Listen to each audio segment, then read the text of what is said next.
Okay, now that we're cool with electronic stuff. Take two, Mike. Anthron, what's going on, man? Hey, my God. Hey, podcast is just different sometimes. Dude, podcasting through Zoom is not the easiest thing. Let me tell you.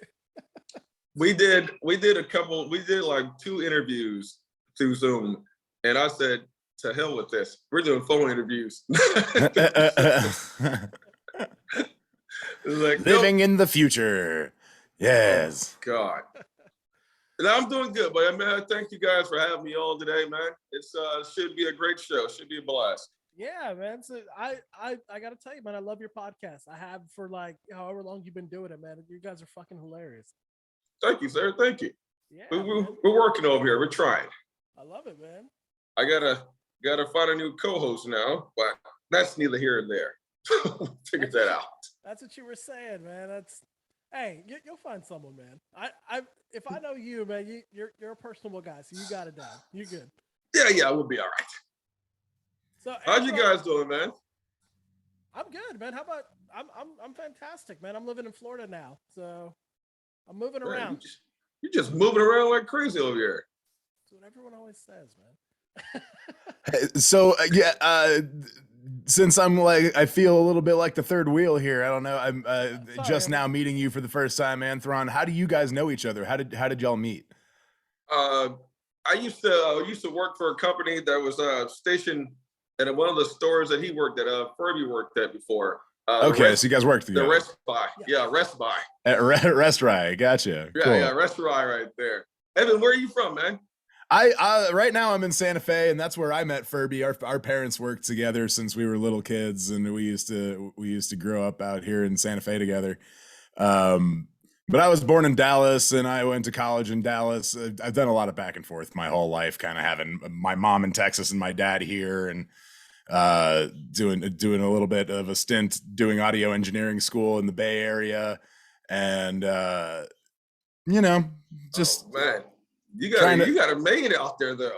You're doing audio engineering out there. You gotta make it out there. I'm an actor out here. and I got my real estate license, which was pretty lucrative, but also like couldn't sleep at night, couldn't live with myself in a way, like couldn't be part of the problem, But anyway, I'm trying to make it as an actor and a voice actor and a comedian. I started the stand-up open mic out here in Santa Fe, and I just can't take full credit for that. Me and my friends started an open mic, but I went into the bar, damn it, and said, "Hey, let's do an open mic." So that's cool, man. Yeah. I was actually thinking about doing a stand-up. I was gonna do an open mic. I just haven't got around to doing it yet. Just been busy with trying to run the pod and make sure that I got everything in line with this, and going through talking to different companies. So it's been a lot of work, but it's been fun. It's been fun. Cool, man. It sounds like you're catching a lot of ground with what you got going on now. So that's cool. Did you have any of that going on while you were already working, doing like a day job? Yeah. So I was working for the lottery. I was working for the lottery, and nice. I started the pod. I was at a bar, and this guy stopped me when I was coming out of the bathroom, and he was like, "Hey, man, you ever thought about starting a podcast? Said your personality is great for it, man, and you're outgoing, so you should think about starting it." And I said, "Yeah, I thought about it, but I never really put it into action." And then one day, I was sitting at home, and I said, "You know what? Fuck it. Let's do it." So I called up one of my friends at the time, and I was like, "Hey, man, would you want to start a podcast with me?" And then after that, I just said failure is not an option with the podcast. So then I just started putting things in motion. I started the LLC. So now I'm running my own media company and doing a podcast while I'm doing a day job. So doing that, then I trademarked everything. I put copyrights on everything. So I literally just said, let's go full force with this. And we signed to a network once. That didn't work out. Don't sign to a network. Take your Yeah, time. man. But I mean, the commitment, man. I applaud you, tip of the cap, literally, for your commitment and just saying, like, yeah, man, this is my brand that I'm going to move forward with every, like that's awesome. That's awesome. Yeah, it's honestly, I didn't realize how much time and effort it would actually take to actually run a podcast. I think I was telling Furby this before. When you want to do a podcast, I'll be right back. There's some kind of like something happening outside my door. You guys keep talking. I'm gonna be like 2 minutes. Okay. I'm right. so sorry. And then he died. Then we hear him screaming in the background somehow. Yeah, exactly. This is going to become one of those murder podcasts. This is the first episode of how we figure out the true crime Who Killed Furby podcast, My favorite murder part 2. No, but I just hit the ground running, man. I got assigned to a network once, and that was a train wreck. What was that process like? What was your deal like? Was it for a series or something, or for a podcast, like a limited podcast deal, or what was that? No, we were independent to begin with.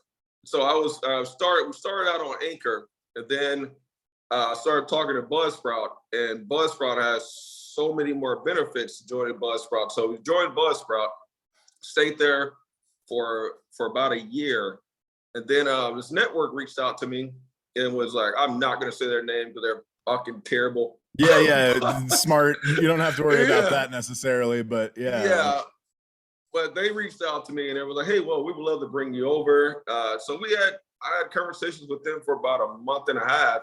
And the whole thing was we're bringing a podcast over to their network, which was Intel going to give us bigger sponsorships. We're talking about the State Farm sponsorships, Chevy, bigger sponsorships like that. And yeah, we were supposed to, we were top 5 on their network. They had over like 30 podcasts on their network, but we're top 5 on their network. So we're supposed to get a percentage of all ad revenue sales.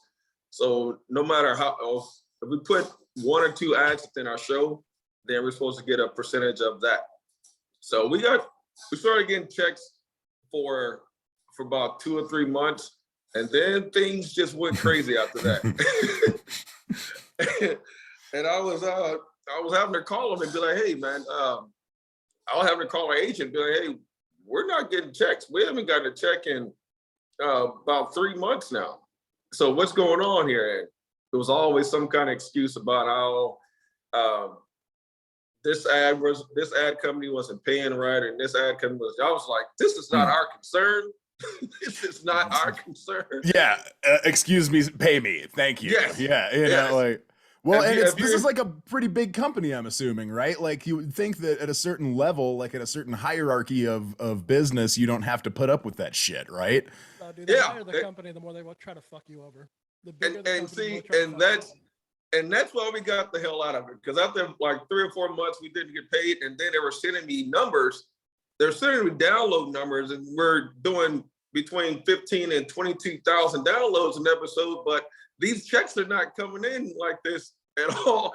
So I just had to pull it. I sat down with my co-host at the time, and I just told him, I was like, "Man, this is not working out. No, we got to get out of here." So I just pulled us out of that deal because only thing we had to do was give him a 30-day notice that we were going to leave, and it was a shit show just getting out of it, to be honest with you, man. When I put in the 30-day notice with them, I told them, I was like, "Hey, we're not getting paid the way we should be, and this is not working out for us, so we're gonna leave." So I gave them a 30-day notice, but it took them, I don't know, 2 months to actually pull our show off their network. And on top of that, they disabled the account so where I couldn't download every single episode that was on the network. And so they had you hostage, basically. They were holding your content hostage, still making ad revenue on however many clicks they're getting, however many downloads they're getting in that amount of time. and none of Yes. it's going to you. Yeah, that is exactly what was happening. And I was going back and forth with him, telling him like, "Hey, pull this down. We're no longer there. Pull this down." And it made the transition back to independent a fucking nightmare. It was bad. It was bad. So I won't ever make that mistake again. That's for sure. But I assume you much prefer being independent, right? I do, unless it's something like a podcast one type of deal, or just doing ads on Spotify or Apple, because there's different network. I mean, there's different avenues you can take with that now, especially the Amazon platform now. Amazon's actually starting to do more open advertisement. If you want to sign up for the affiliate program, you can sign up for it and get different ads put into you and earn revenue from that. So I would rather do something like that than to just sign somewhere with another network. Interesting. That's Yeah. It's interesting, man. Yeah. It seems like there, I know that if you're not paying for the product, you are the product, right? Like that's why Exactly. Facebook, Instagram, all these things and now they just gave us one more opportunity that seems like they're helping us out, but they're really putting the burden on us to like give them more data and selectivity about like what it is that we really want to see in these ad spaces, which in the reality, what we want to see in ad spaces is no ads. We want to see content. We want to see things, right? But whatever. That's one thing that I hated when on that network. One thing I hated was it wasn't host read ads. These were ads that they had already. Yeah. What? Yeah, it wasn't host read ads. We can just select and put this ad in the beginning, this ad in the middle, or this ad at the end of it. And it wasn't host read. It was basically computerized ads already. They had already recorded. So we were just picking them and putting them in there, which I hate. I hate computer read ads. I hate it. It's not authentic, and that's not the platform that we built. The best guy that does ads, dude, is Bill Burr, when he just like completely shits on the brand as he's putting it out. He'll be like, "Today we're talking about Apple computers. These fucking pieces of shit. Anyway, if you like them, go buy one, I guess. But here, I'll read what they tell me to read." Those are the best ads right there.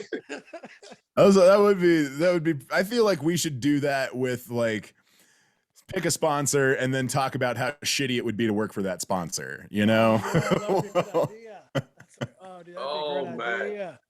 I'm ready to get into it. Let's get into the horrible jobs. I'm ready to get into it. All right, so me and you, we had one job together, and I remember it being quite shitty. I don't know if you had the same experience as me. No, see, you were on the other side. I was with the other people. I was with the blue team. I was with the blue team for about a year too. Remember, we were just at stores there. But I will say that job had its shitty times. It had its shitty moments. I think the worst thing about that job was communication with the management. Didn't know what the fuck was going on with them. Oh yeah, with the management. See, to me, that seems like one of those, because you're really interfacing with the public more than anybody, right? And I love the public. I do. I love people at the core of me. I do. But fuck, the public is really hard to deal with a lot of the time. Oh my god! Like, hey, there's sometimes that people would come in and bring their phones in, and I would literally just stare at them and be like, "How can you be this stupid?" Like, so what was up with the management? Was the management just like absent, or were they? What was the problem with them? What would you say, Bernie? Were you referring to like the store management or our management? Because it was two different. Right. You guys were in a situation where so you were like working in the Starbucks that's inside the Target, Yeah. but it was exactly. Here's the thing, though. So we worked for a big tech company. I think we can say that, a big tech company, but we didn't work directly for them. We were employed by basically a staffing agency, and that's who we worked for. So we had two different managers, one from the tech company side and one from our company side, who would tell us conflicting shit all the time, and then you could never get anything. And when I say conflicting shit, I don't mean it's like could be open to interpretation. No, it'd be like you do X, no, you do Y, and you're gonna get in fucking trouble if you do either. Yeah.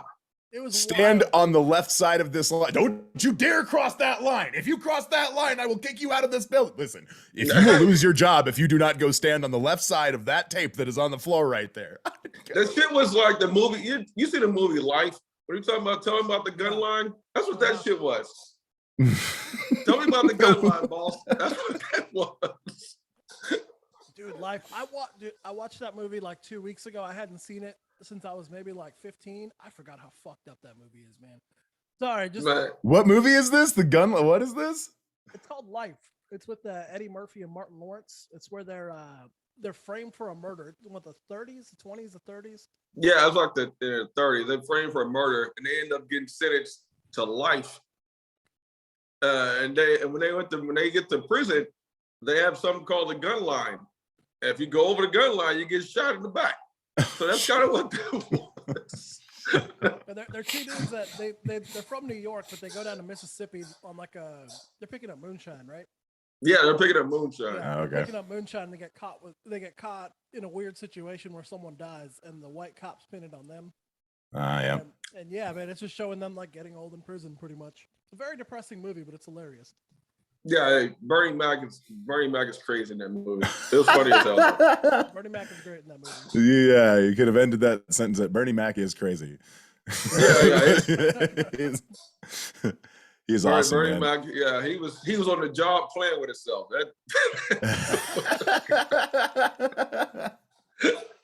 That movie's kind of crazy. But no, it's kind of like it was with them. Like it would be somebody say something from the third party company, well, you guys need to do this. And then the other manager from the big tech company come in and say, well, you guys shouldn't be doing this. Do it this way. And it's just like, you know what, y'all get y'all shit together. Figure this shit out. Was it stuff like, hey, listen, you can't be bringing in food from outside. You can bring your own food, but you got to put it in the employee fridge. And then the main building people would be like, you got to keep your stuff out of our employee fridge. You guys don't actually work here, kind of thing. Or was it more? Can you even get into specifics, or was it? Some of them were like that. Some managers from the store that we're actually based inside of, some of them were like that. There was one manager at one of these stores. I remember this guy's name today. I hated the dude. His name was Sean. Oh, that fucking guy, yes. Dude, I couldn't stand that fucking guy. I'm sorry I interrupted you, but I could not stand that fucking guy. Oh my! You said his name was Colin, right? You said his name was Colin, I think. Was the one. Dude, you just unlocked like a fucking memory for me that I had suppressed for years, Anthron. Thank you, man. Trying to give this poor guy a surname, but yeah, nah, fuck that. Yeah, oh my god. There's sometimes. All right, fucking Sean, fuck him. Yeah, sometimes I do is just say something. I just like, dude, I really want to punch you in the face, but you know, that guy was a straight jackass. He was terrible. No, that job. It had its ups and downs. It did. It did, but then also that micromanaging shit is annoying. I hate when you try to micromanage me. That is so fucking annoying. Yeah, that job was yeah, I had to go this is in Austin, right? My home store was based out of Bastrop, which is like a half hour outside of Austin. And that store, it's a tiny little town, little store. And like everyone there was chill. So like I would be there on the weekends, I would enjoy myself. During the week, I was in the middle of Austin. And oh my God, man, the manager that we had there, like you can't come out of your box. If you come out of your box, I'm calling your boss immediately. You can't do this. You can't have any drinks on your table at all. We have a professional demeanor to maintain in this store. I'm like, oh, fuck you, dude. Just Yeah. I remember when I was running the one out in Cedar Park, and I had the older guy with me. Him and I forgot. I think his name was Etchen, I believe. I had him and Etchen with me, and the older guy, he didn't give a shit.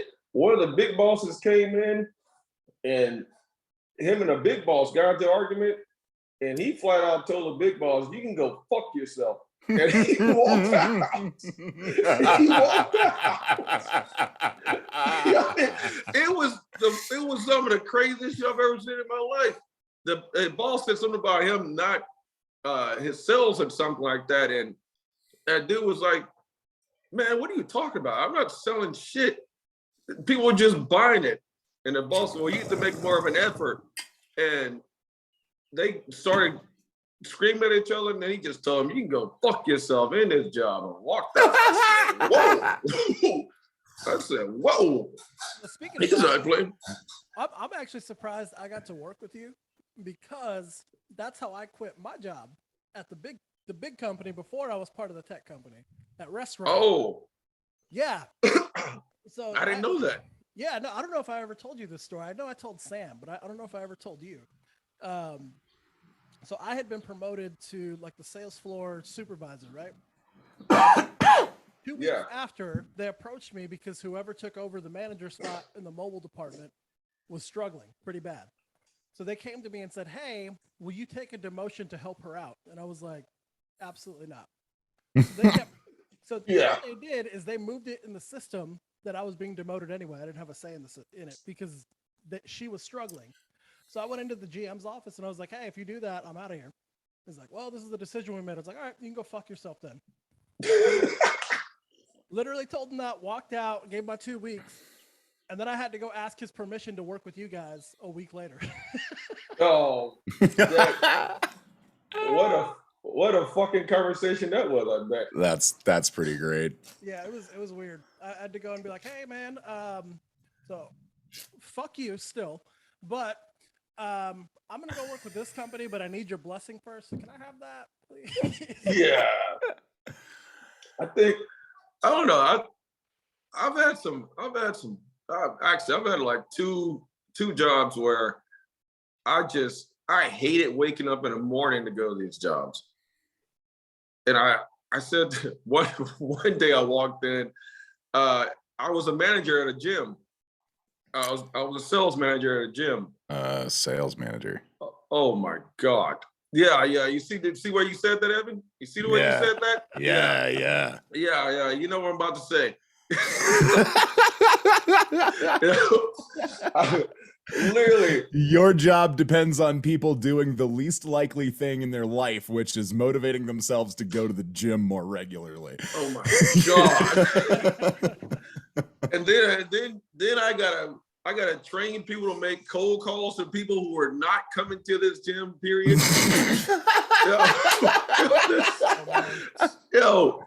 I remember I was there for like 3 months. And I was having fun with it for a second. And then they started talking about sales numbers and making sure that I hire more people and then making sure that they make 75 to 100 phone calls a day. And I would come in and the sales team just looks fucking miserable. They look like they did not want to be alive. And I remember having a meeting with the GM one morning, the GM and a fitness manager. And I said, "You know what, man, I can't do this." I said, this shit is giving me anxiety. I can't do this. I just ended up walking out. I was like, "No, this is bad." Gym membership sales is awful. That shit was terrible. I said, no, I can't do this. When a job makes me rethink my entire life, I gotta get out of here. I've had so many jobs, man, where I'm just like sitting that what we'll call it Swapper Jacks. I worked at a place called something like Swapper Jacks, and that was actually a pretty cool place to work. All in all, like a lot of people there were really rad, but I just couldn't stand going in there every day. So But what you were just describing reminded me. I'm trying to get fit, man. I'm trying to go to the gym more regularly. I go to the PFs and with the lunk alarm and everything. They're all right. You mean you don't like the Tootsie Rolls and pizza parties? But I tried this one. I won't name it, but it was like something kind of like tangerine concept. I don't know if either of you know. I know exactly what you're talking about. And they were just so incredibly up your ass with this positivity and this like, you're gonna do great, welcome. And so much so that they were like, what's your name? We're gonna put it on the chalkboard in big old letters so that everybody can see it. And then you get in there and you're like feeling fat and ashamed of yourself. And you're like, what am I doing in this room full of strangers? And then they say, hey, everybody, Evan's here. He's joining us for the first time. Give him a round of applause. And you're like, why? What are you doing? I'm trying to hide. And then it's the worst music. They never finished a song. They would always just do terrible mashups that didn't even like syncopate in the right way. And it was just for, until they got to the end of the chorus, and then it would switch again. And it was the most jarring, upsetting thing I've ever done in my life. And I told them so, because at the end they say, how did you like it? What did you think? And I said, I was miserable the entire time. I hated every single second of it. I hated it. And she said, but you hated it in a good way, right? And I was like, no, I hated it. I hated every single bit about it. Get away from me. And they call you again and they're like, hey, you haven't been back. And I was like, yeah, I told you that was miserable. Don't ever call me. Take me off your list, you know? Like it was that gym was not designed with men in mind. No, it was not. No, it was not. You walk in there and all you see is women that either have jobs done to themselves or they're just in a hell of a shape. Yeah. That gym is not for men at all. No. Also, it's not for me at all because I'm not paying you $95 a month for that shit. Yeah. Absolutely not. Man, I go to the YMCA so that way I can play basketball. All right, that's it. I'm good. There you go. Yeah, that gets the heart rate up. Maintenance. That's all you got to do. Let me just keep the maintenance going. I'm not paying you $95 for me to come in here and you to scream and play this horrible ass music for absolutely no reason. Not doing it. What was the worst job you had, Furby? Oh shit. I mean, I talked about it last week. I did do a job that I stayed at for longer than a day, because that's a different answer entirely. Wait, what? All right, so I told Evan this story last week, but I worked for for an insurance company for one day. All right, so what happened was I go in, he gives me my own office. Granted, I was making $8.50 an hour. Okay, and I was like so broke, I was happy to have it. Okay. Puts me in my office, and then I notice he has a camera in the office, and it's attached to this monitor that he's watching all day in his office, right? Oh, I'm out. No. Yep, I'm out. Yep. Buckle in, because there's more to this story. So he's watching us all day. There's 3 of us in there, three salespeople. If we look away from our screen, not even look at our phone, not anything, we look away from our screen, he'll call us on our office phone and be like, what's going on? What are you doing? Why'd you look away? Is that really the best use of that guy's time during the day? Is that really optimizing any kind of efficiency in this fucking office? Is that? So just you wait, because it got worse. So he told me if you need to pee, first of all, he said, you cannot poop on my time. You need to clock out if you need to poop. And then he said, if you need to pee, you have a 2-minute time limit, and you have to call and ask me permission first. Oh, and it gets worse. It gets worse. Just wait. So he calls me in at the end of the day. We have the same phone, mind you. All right. So he calls. There's a fetish for this behavior, by the way. I want that to be thrown out there. This guy might just be a genuine creep. I'm thinking about that in my head right now. Okay. No. Stay with me here, because I'm glad you brought up fetish. All right. So I sit down and he's asking me like, hey, how was your first day or whatever. It was actually not even the end of the day. It was like 3 p.m. And I'm like, yeah, you know, it's okay. I'm digging it. I can, you know, whatever. He switches our phones without me noticing. So when I go to open it, when I go to open the picture, it's him giving some dude a blowjob, just a picture of it. And then he just goes like, oops, my bad, and takes it back from me like that. Here you go, and gives me my phone back. I was like, fuck it, I'm out. Walked out. I was about to say, all this happened in one day? This wasn't even a full day, dude. I didn't last until 5. I left at 3:30, and I was like, fuck this place. Absolutely not, dude. That's a great decision. That's a super smart decision. Yeah, I have a feeling that he probably had cameras in the bathroom as well. He's probably locked up in jail right now. Oh no, he's probably locked up in jail right now. I was wondering. So the guy that I worked with, one of the guys that I worked with, he was one of those like out in the field reporters for like TV news stations, like we're out here and it's fucking raining cats and dogs, like that guy. Yeah, he did that before. So I'm wondering how bad is that TV reporting job that this was an upgrade? What the fuck, dude? Whoa, what the fuck was he working for? A PBS? Like, he was Barney, dude. He was Barney. He was a terrible animal on PBS. That doesn't sound like an upgrade at all. Jesus. Yeah, I was just like, what the fuck were you doing if this is more tolerable? Like, holy shit, dude. Yeah. I think I'd rather deal with a TV station than deal with this pervert who's showing the coworker him video of him sucking dick on the phone. This dude had the audacity the next day when I didn't show up to call me and be like, "Hey, you coming in today?" I literally would say absolutely not. I just hung up the phone, man. I was like, yeah, absolutely not. Let me see. I'm trying to think about it. Just a job where somebody was just stupid at this job. Somebody shoved me once because I was late bringing pizzas out. It was my first job ever delivering pizzas out in DFW, and I didn't know where the hell I was. I got lost, and I fucked up some more pizza orders. It happens. It's not a reason for somebody to come that was already stood up to hear on me. You know, he had this little Napoleon complex. Oh, I'm about to say, like, yeah. He totally. He walks in, the first thing he does is he shoves me, and he's like, why were you late? And I was like, you know, like just like seething, boiling with rage. My head was too busy spinning for me to actually stand up for myself, you know? So I just like went back to chopping pizzas like I was cutting his face off, you know? Like, and then anyway. I'm surprised you hit him in the top of his head. Get your little ass away from me right here.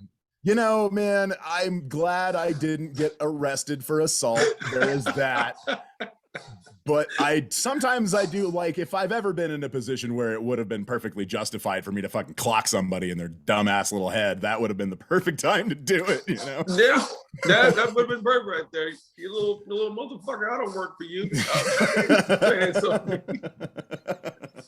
Hey, Anthron, were you at the store when I worked for the blue shirt people?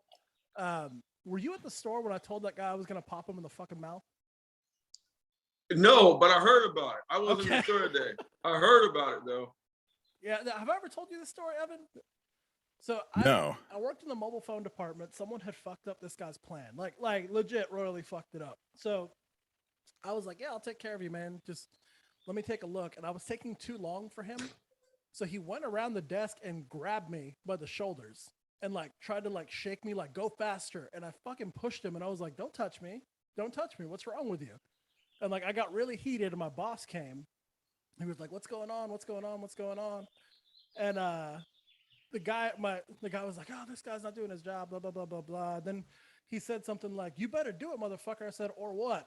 Then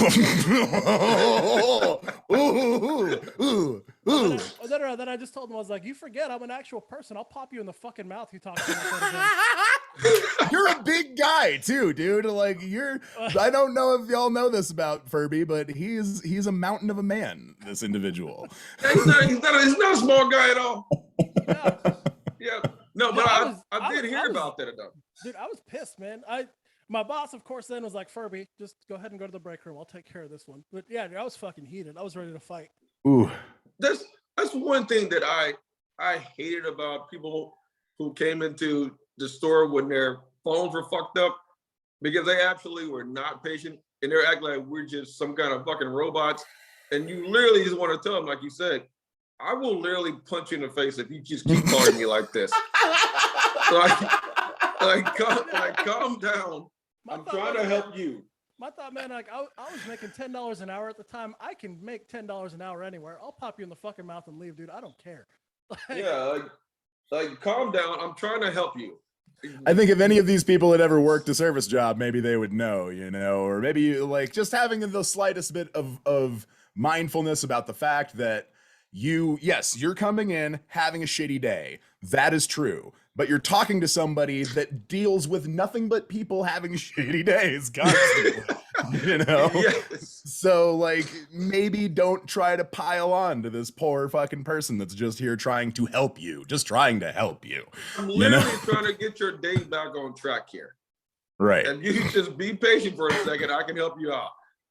If you're not patient, I'll tell you what, take your damn phone somewhere else. How about that? Go deal with that somewhere else. My favorite line at that job is when people are being assholes, I'd hand them their phone back and say, have a nice day.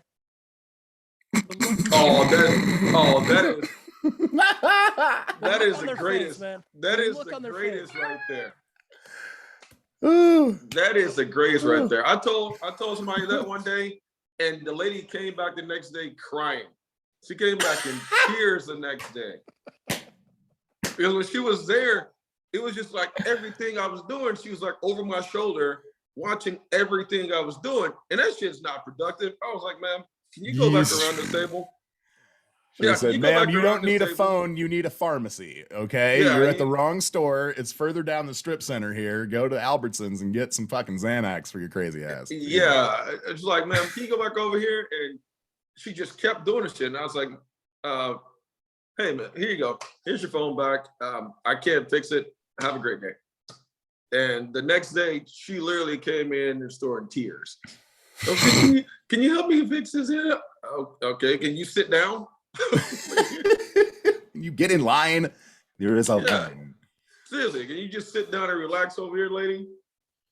That's one thing I hated about that. And I think a lot of people, they go into the store, they think this shit's supposed to just happen right then and there. That's not the way this works. You guys ever man. I'm sorry, go ahead, Evan. No, you're good. You're good. It's that just instant gratification syndrome of our fucking culture, you know. It's fucking crazy. Oh, that's not even good. What are you gonna say, Ferbs? You guys ever had coworkers that like were fucking awful? Yeah. Yeah. I had one airing out my dirty personal business to my other coworkers, like behind my back, like, and looking around the corner for me, because I saw him doing it, and then I came around the corner to be like, "What are you talking about?" And then they were talking about I was like, "Oh, okay, wow, cool." I pulled coworkers to the side and be like, "Hey, we are both grown men. And there's a certain way that you're going to talk to me, and there's a certain way you're not going to talk to me. If you show me respect, I'll show you respect. But you're not going to talk to me like I'm your child or something. This is not the way it's going to work." That's the best way to handle it, man. See, most people I would call bullshit on that, but I know you. I know that you 100% did that. Oh, yeah. Definitely. Hey, let's step outside real quick so I can talk to you about this real quick. Although, when I did work for the big tech company, and I was at the Cedar Park location, there was a kid in there who worked for the blue team, and he said something to me. I wanted to say something like, just get the fuck out of my face, but I just had to walk outside because this was when I think what the hell was this? This was all kind of racist shit, which that happens all the fucking time. But this was Trayvon Martin thing. Trayvon Martin happened. Trayvon Martin happened, and then shit started escalating. And one day I walked in and I was clocking in, and he walked by me, and I said, "What's up?" to him, and he said, "Sorry, I can't talk to you right now." Yeah, he said, sorry, I can't talk to you right now. Somebody might think I'm threatening you. And What? Whoa, really? Oh my god. This is- man. I walked out for a second because I had to just calm down for a second because I knew what he was getting at. Because tensions were high, racial tensions were really high. This reversal of the victim complex, this whole fucking thing is just so fucking bizarre, dude. It's fucking bizarre. Fuck. Yeah, he said that. I called the manager at the time. I was like, hey, I'm gonna take the rest of the day off. And I told the blue manager, I told him what his what his employee said. He was like, this is unacceptable. You can't say shit like that. And I was like, I'm gonna take the rest of this day off. You have 2 other people here. Because I was like, all right, I gotta stay away from this kid. And I think he was from some little small town here in Texas. So he thought that this shit was funny. And it was not. But I never have to deal with him again after that though. That Cedar Park store was wacky, man. It was very wacky. I didn't like working at that store. You didn't? No, wasn't my jam. Anthron, remind me the name of your podcast again.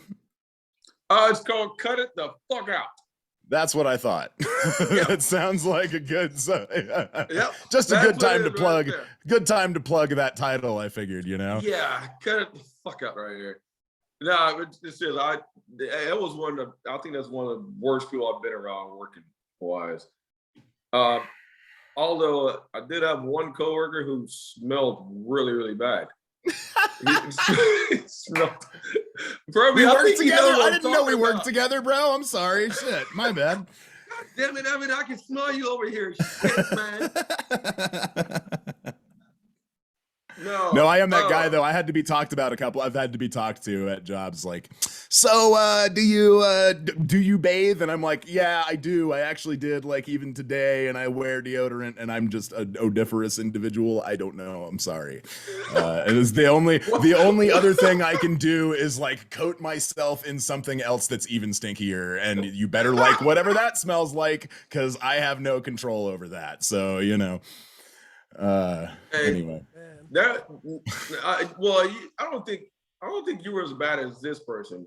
This person was so bad that there was customers pulling me to the side. Hey, your employee, he smells bad.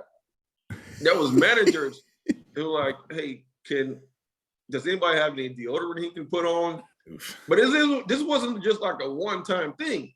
This shit happened all the time. So at some point, I told our manager at the time, I said, hey, can you transfer him to a different store? Oh my god.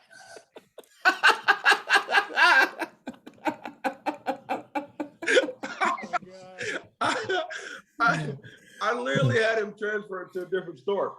Way to pass the buck, Anthron. Hey, somebody else deal with this shit. I don't want to deal with it. Somebody's got to get a hold of this. This is craziness over here. Oh. Yeah. Fuck. God. Well, what would you say? I always like to ask, like, what would you say is a lesson that you've learned from your shitty jobs experiences that, or a shitty job experience in particular, or just kind of cumulatively, do you feel like there's a lesson or something that you've kind of, a nugget that you've taken with you that's helped you like improve the way that you do your job moving forward? Absolutely. I'm the kind of person, I'll try to take something from every job and make sure that I don't walk into that situation again. If it wasn't something that was beneficial to me, then I try to make sure I don't walk into that again. I would say what I've taken away from a lot of my jobs is happiness. If the job is not making me happy, if I have to rethink getting up in the morning to go to this place, then it's not for me. And when I go into any job interview now, I always tell them, okay, well, one thing I don't do now, I don't go to the interview, I actually interview the job. Yeah. that is what I do in every interview, I call them meetings. Every meeting I go into, I interview the job because I have to make sure that this is going to be beneficial for both of us, and this is going to be something that I can see myself being with this company for a while. If I don't see any future in this, and I don't see how this can be beneficial to me at all, then I'm pretty not going to give you any effort in this interview. And I'm not gonna say, well, I would love to work for you guys, because at the end of the day, I would not. So just be happy with the decisions that you make when it comes to your job, and make sure that that job fits your personality. If the job doesn't fit your personality, just don't do it. That's one thing I've learned. I've tried to, man, this year has been a big year for me of taking that personal like step in my own direction, doing the same thing, saying the same thing, getting out of real estate, saying like, look, I'm just going to put my focus into the things that I know are going to make me happy and the things that I've been wanting to do my entire life. And, but I love what you said about like interviewing the job. And do you have anything that you do that like psychs yourself up or gives you the confidence when you're stepping into a position like that or something? Do you do, or is it just kind of something that you already know and feel to be true, so that's where that confidence comes from? Or how does that, honestly, when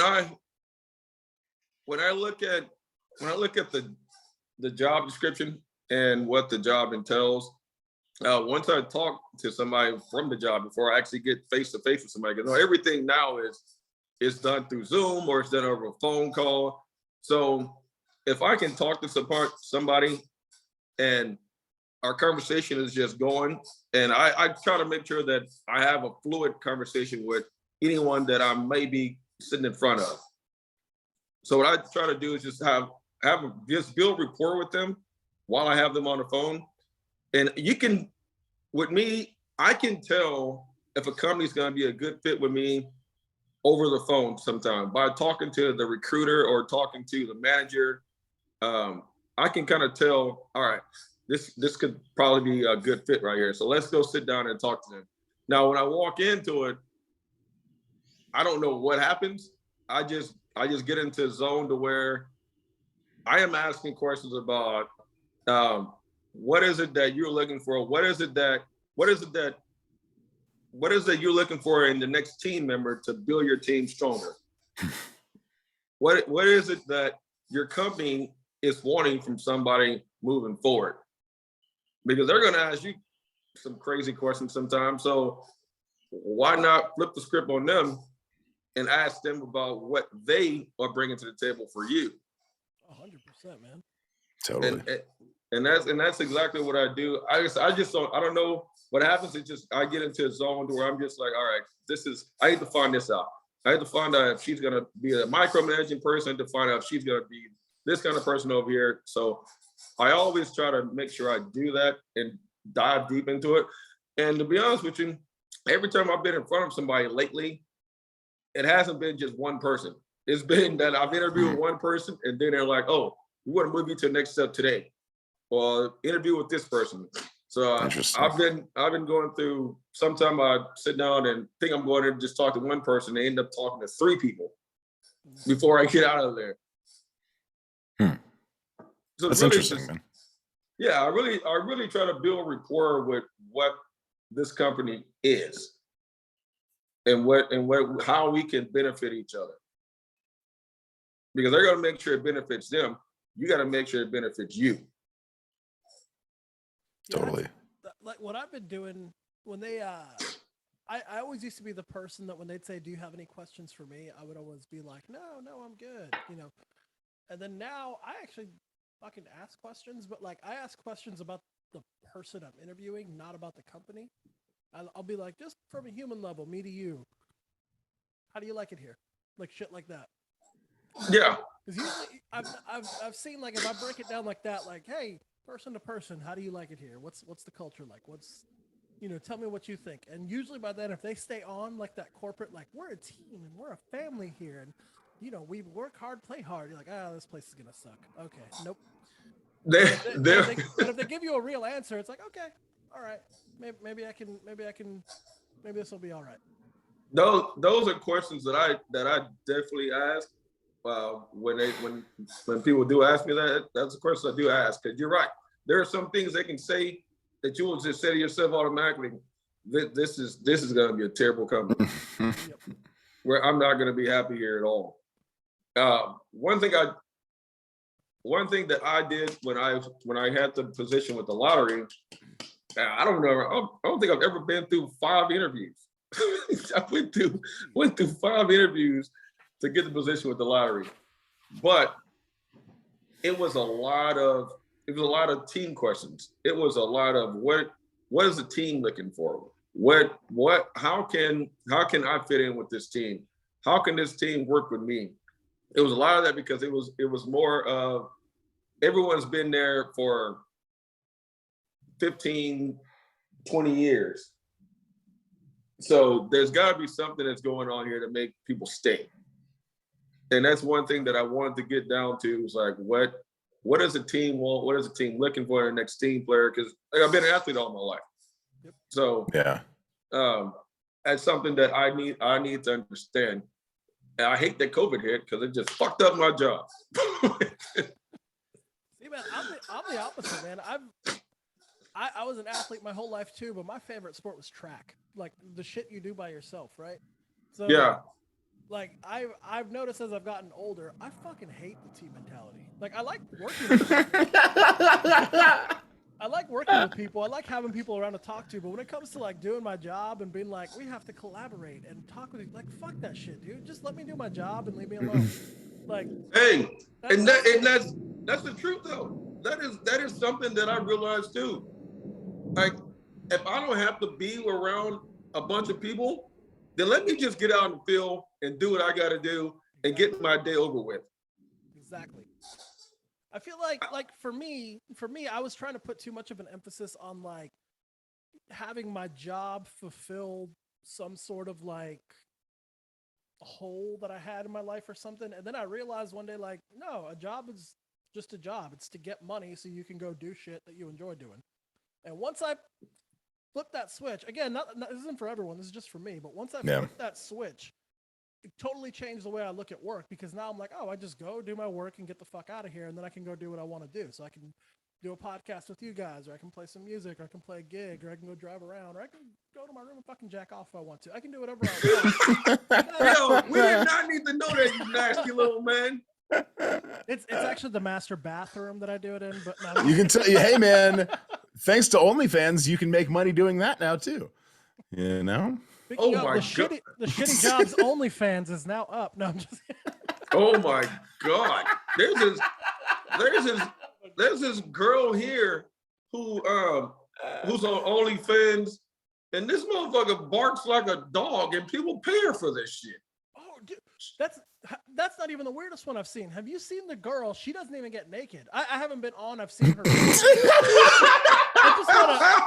I can already answer the question. No, I have not seen this girl. I can tell you right now. What she does is she takes requests from guys for different things that she's going to smash with her head. And that's her OnlyFans. So like, she'll do like bread or soup or like.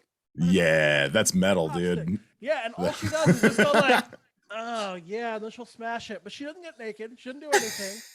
She just does that. She's fucking killing, dude. This girl literally lets people literally walk her on a leash. They literally walk her on a leash, and she barks and rolls over like a dog and all kind of shit. Yeah. And I'm sitting here like, what the fuck is wrong with men? What is wrong with us? I know. Dude, I know. Why? What? I blame. I don't know. I don't know, man. These are the same people that were storming the Capitol, though. I guarantee you that. These are the same motherfuckers. No, that's not who it is. It's the guys who have all the money. Those are the ones that like this. Oh, shit. Yeah, you're right. Because the Capitol stormers were broke. The majority of them, for sure. Yeah, they don't have that money to be paying some girl on OnlyFans. But yeah, no, seriously. I sit back. I'm just thinking to myself, who the fuck is paying her this? She's making $30,000 a month.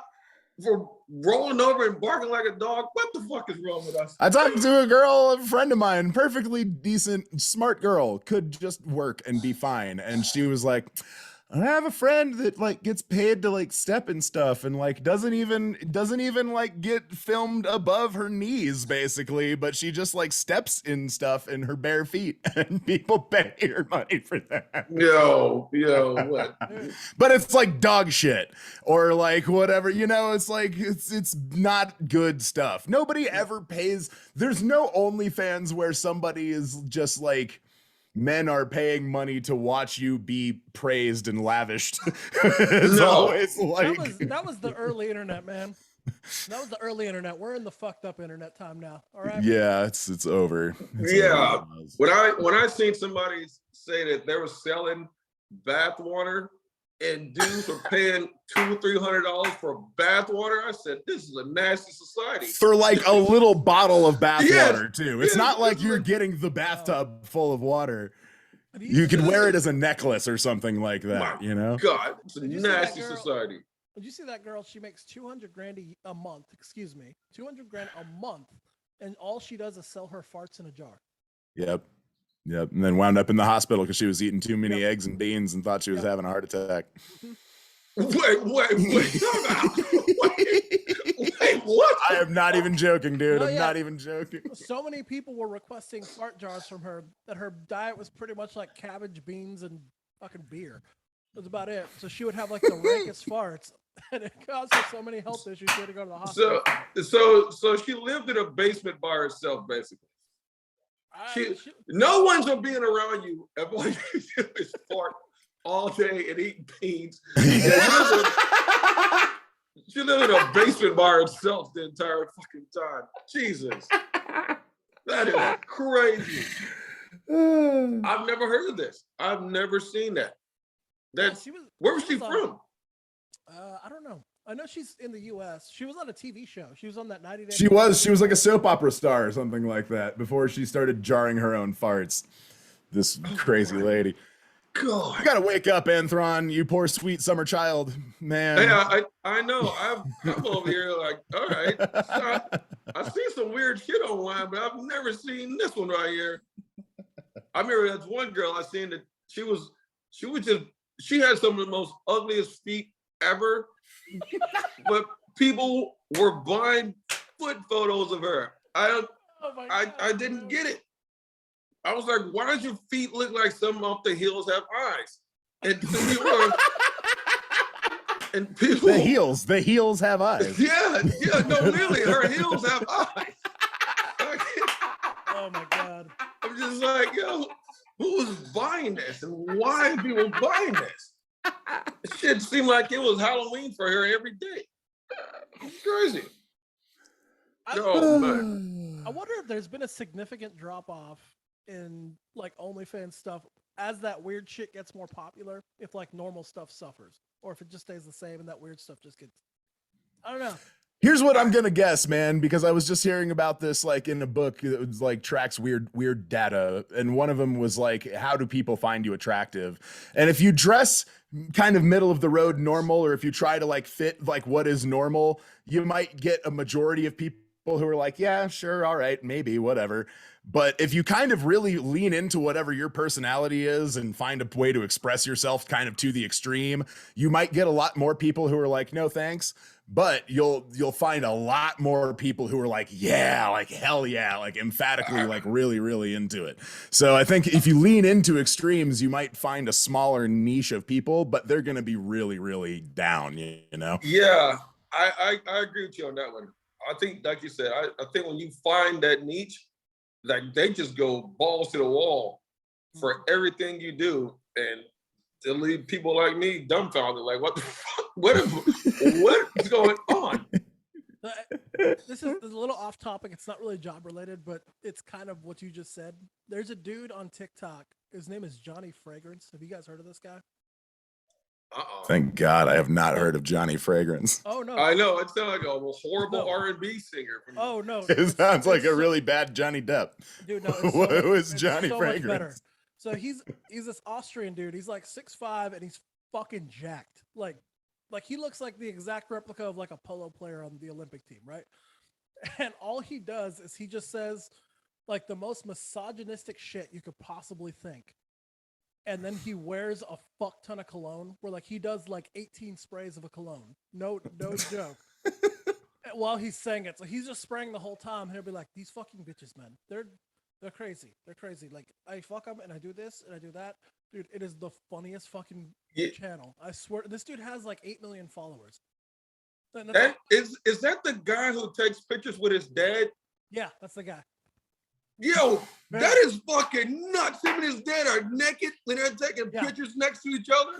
Yeah, that's the guy. That's the guy. I heard about this shit. What kind of sick, twisted shit is that? I can I can take pictures next to my uncle naked. Better yet, my dad.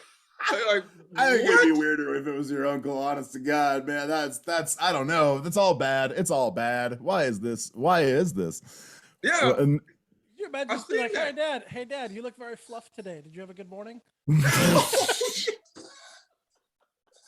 Apple don't fall far from the tree, eh, Pops? Yeah, that's right. Yeah.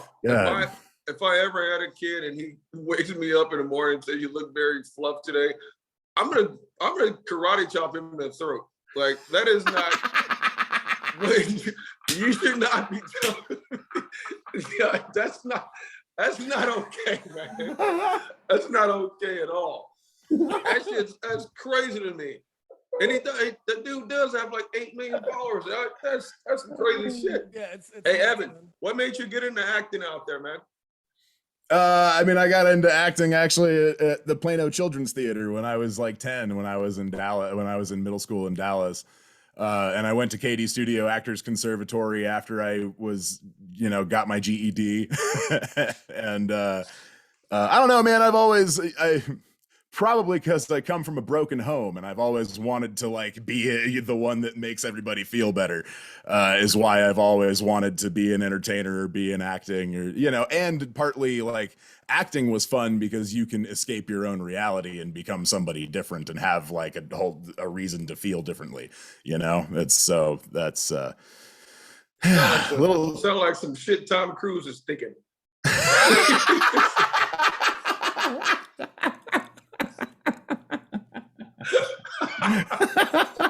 No, Tom Cruise is just thinking, I hope that whatever Scientology has on me nenever comes out. Yeah. Oh my God. Speaking of shitty jobs, I had a friend who was in Scientology, and she told me about how they recruit people.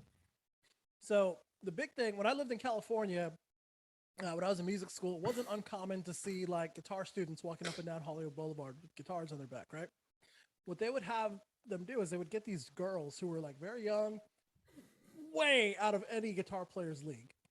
And they would go up and talk to them and be like, oh, I love music. What's going on? How do you like music? Yeah, blah, blah, blah, blah. And talk your way up like 3 or 4 blocks. And then right before you got to the school, like, hey, so have you ever taken a stress test? Oh my God. That's how they try to recruit people. I can't. When I tell you this, you're gonna be like, "No, you're fucking lying." Hold on. Let me see if I can find this shit. Scientology has been trying to recruit me for like the last goddamn 9 months. Okay. They will send me books. They'll give me phone calls. They'll send me emails. Mm-hmm. This shit is craziness. Oh. You fucked up, dude. You fucked up, dude.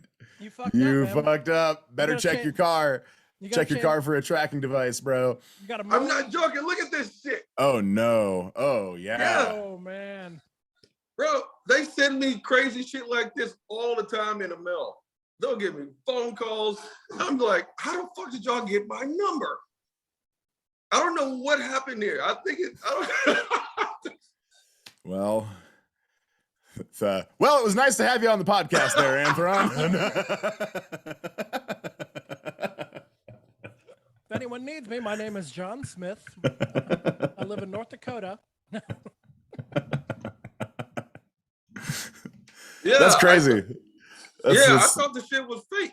I literally thought it was fake until you said that they do say about a stress test, and sitting down in the office and That's where Did you you sit and you ever- grab the little things. They measure your thetans and everything, dude. Oh man, do it. No, don't do it. Don't do it. You might get No. sucked into it. That would be bad. No. You know what they do? I'm 100% convinced that they have. There's no stress test. They're supposed to be like commit or confess to anything you've ever done. Guarantee you, those celebrities that are like really fucking in it, they said some shit and they have them on recording, and they're like, "Oh, really? You want to leave? Remember that hooker you killed, or remember this, or remember that?" Oh, Guaranteed, that's what's happening. that And- probably is. Then Leah Remini got the hell out of there. She's like, I'm not dealing with this. She got out of there. She didn't do anything bad enough that if it ever came to the surface, she would have to worry about it. You know, she was just a well-meaning person. She was born in it, though. I think Oh. that's the difference. Yeah. Yeah, that makes a difference for sure. They tried to recruit me a couple of times. I was always a little too fat for Scientology, I think. Like, you know, LA, at that time I weighed about 275, but in LA I might as well have been 800 pounds because, oh my God, you're over 250, right? Yeah. Yeah, they didn't want anything to do with me. They looked Hey, at me, when no, we're gonna go. when they sent me a damn like a card. It was just like a thank you card for some. I don't know what the fuck he was thanking me for, because I didn't say I was ever gonna join them or sit down with them. And the shit said, what did it say? Scientology is a golden key to a smoother life. And I was like, okay, this is some cult shit. These people, I'm not sure what the fuck they're talking about over here. Yeah, if it's ever vague, like super vague, but promising you like a completely different life, but doesn't exactly give you any clear-cut information, run the fuck away from that shit, you know? Yeah, no, I'm not. Hey, I was raised Christian. I'm staying Christian. Man, y'all ought to watch The Way Down. It's on, I think it's on Netflix. Crazy cult shit that just ended. Man, the lady that was running this shit just died at the end of 2021. Like the stuff that would still be going on now if her dumb husband. No. I know what you're talking about. I watched that. I seen it. Yeah. Man. That lady was. I don't know if you call her a mad scientist or what. Because that Just a master manipulator, man. Yeah, she manipulated a lot of fucking people and got away with it for years upon years. I didn't see that at all.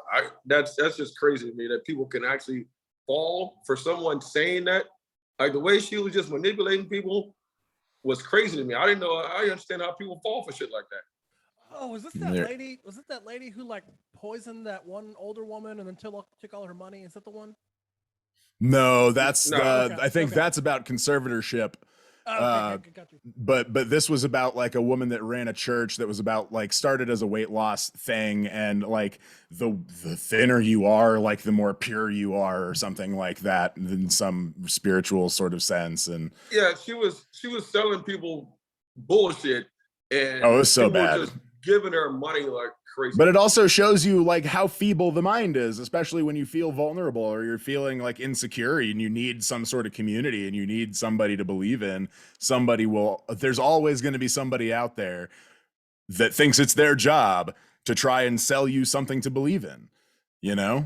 Hey, And this is, I don't mean to cut you off, my bad. no, you're good. I was just going to keep rambling. No, I was going to say, this isn't about working at all, but I do have a question for you guys.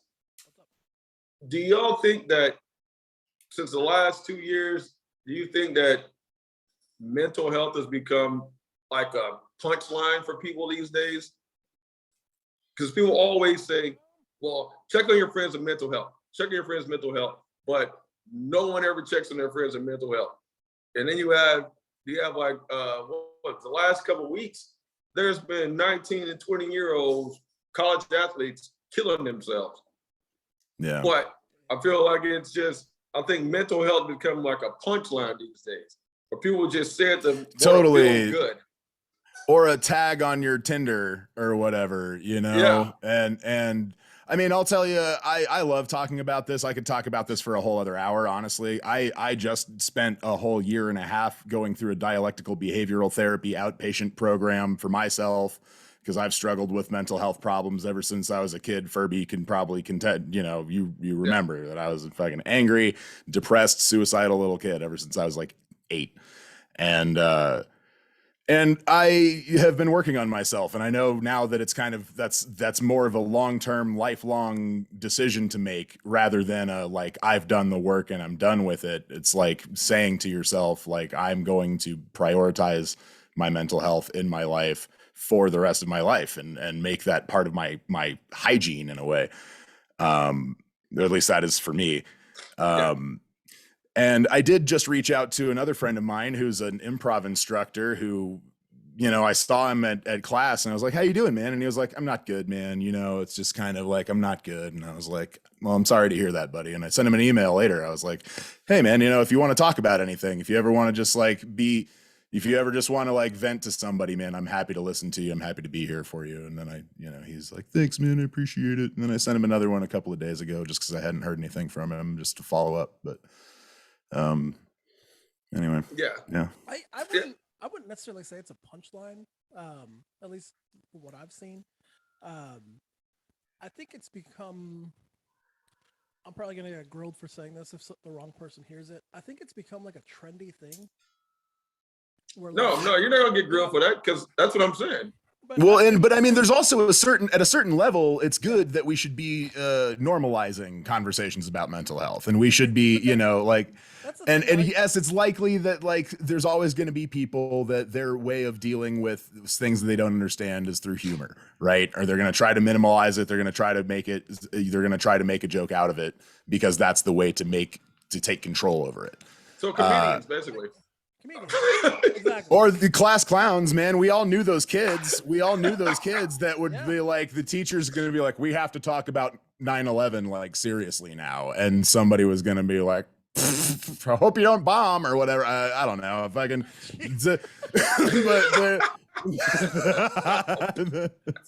Oh man. But I don't know, man. Like it's so I do recognize that it's coming up more, but I also kind of relish in that. Like I'm glad that people, even if it is jokingly, like people are willing to talk about mental health, and as long as that somehow opens up an avenue of conversation to actually talk about something real, then cool, you know. And yeah. I think we all have a little bit of our own responsibility to call people out on their bullshit if they're just like making disparaging jokes about somebody that you know might actually be having a hard time, and to say like, hey man, you know, or to even ask them like, how are you feeling? Like, are you just projecting right now? Are you okay? Like, you know, like fucking yeah. So it's hard, but it's a good thing to do. Yeah, I only asked that because I see it so much now. Like when I started going to therapy, I did it because I wanted to. I was like, the issue that I got out of, I was like, I started having anxiety and crazy shit. What the fuck is going on here? So I started going to see a therapist just to figure some things out. But I see it more and more often now to where people are just throwing it out there now. Like, oh, hey, how's your mental health going? And not even actually caring about it, just saying it. Like you said, and put it in a hashtag on an Instagram post or put it on some kind of Facebook post or something, right? And absolutely not even care about it, but just project it out there like they do. Right. It's that beach selfie that would have just said like hashtag beach day, now says like hashtag mental health day. And you're like, exactly. Whatever, dude. Sure, I guess, you know.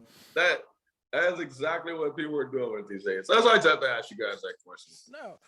My thought on it is I do agree. I think that it's a good thing that people are talking about it more and being more open about it.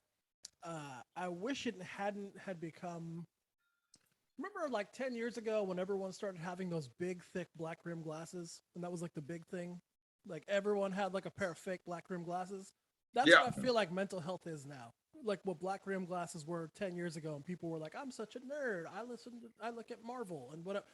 No, you don't. Shut the or fuck Livestrong bracelets or something like that, exactly. You know? It's become kind of like a new trend almost in a way, which is a good thing and a bad thing. Because not that everyone shouldn't talk about it. I think that they should, but I think a lot of people take it to extremes and for attention, and that's never a good thing.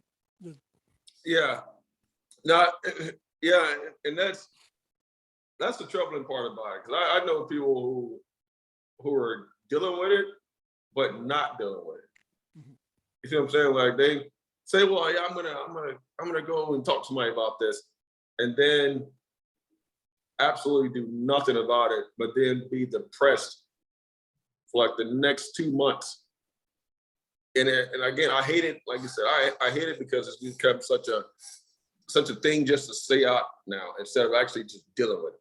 So, and my little niece just went through that, so I was like, yeah, people got to start paying more attention to that. Yeah, man. It's. I think it's going to change, and I think this is what it kind of looks like when conversations about these things change. And I'm one of those assholes that uses the word mindfulness now, because it actually means something to me. But it means something to me. Like it actually has a purpose, and it has like I can describe what it means and how I use it. And how it's actually provided me a break in my thought process from reacting to a thing to spiraling out instantaneously. Yeah. And that's, I don't know, man. I could talk about. Maybe we should just start. You want to start a mental health podcast, Anthron? Should we start talking about like real life mental health and what it actually looks like in people's day-to-day lives? Because God, it's a thing, man. That would be one hell of a podcast to edit.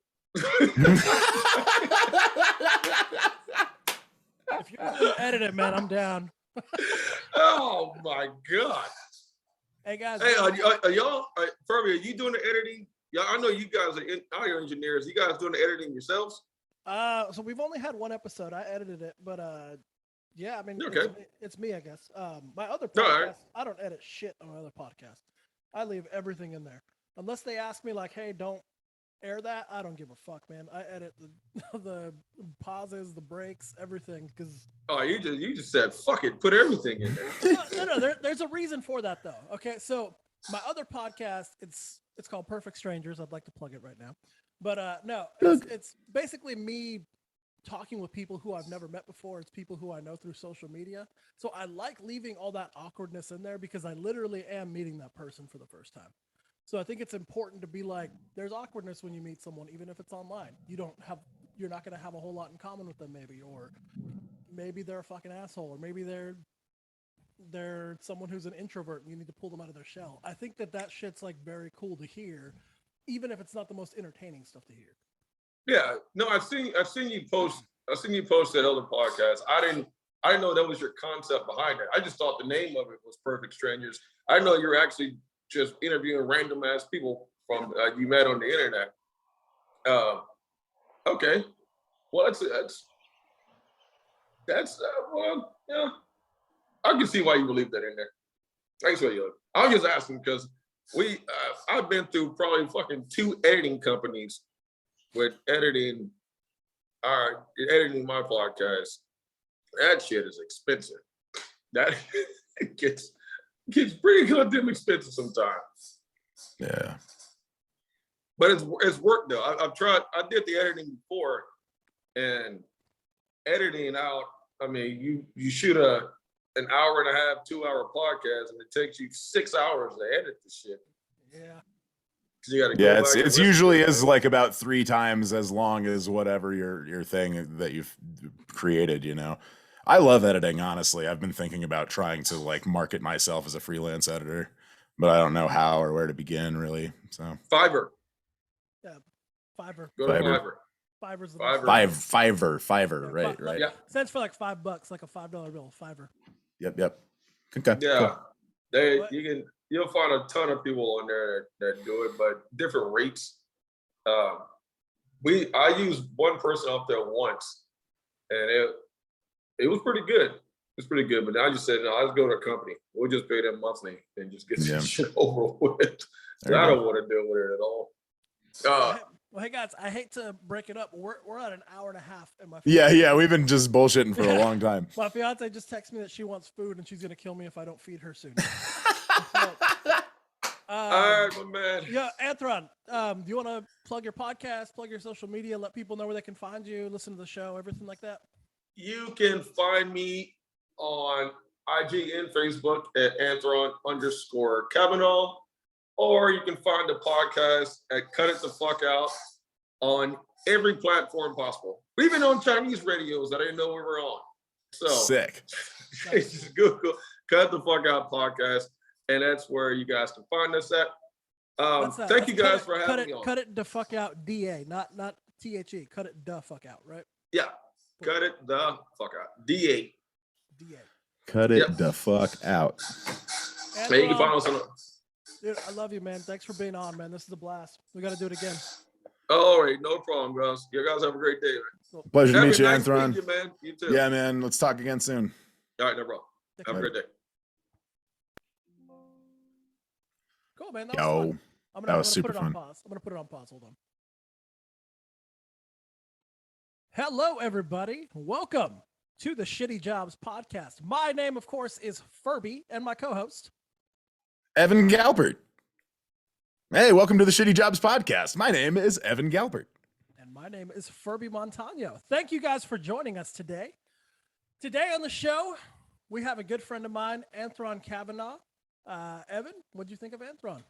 It was a pleasure to meet Mr. Anthron. He is a gentleman and a scholar, and strikes me as the kind of guy who doesn't take nonsense. You know, very much so. That's putting it very lightly with Anthron. I mean, he does have a podcast called Cut It the Fuck Out, so that should tell you all you need to know right there. Yeah, that's about right. Yeah, man, he has such a confident head on his shoulders. I wish I could tap into like an ounce of that ever in my life, you know. But he was a cool guy, man. I really enjoyed our conversation. I hope you will too. Yeah, I hope you all will too. I don't want to waste any more of your guys' time, so listen up, enjoy Mr. Anthron Cavanaugh, and thank you all for listening. Yeah.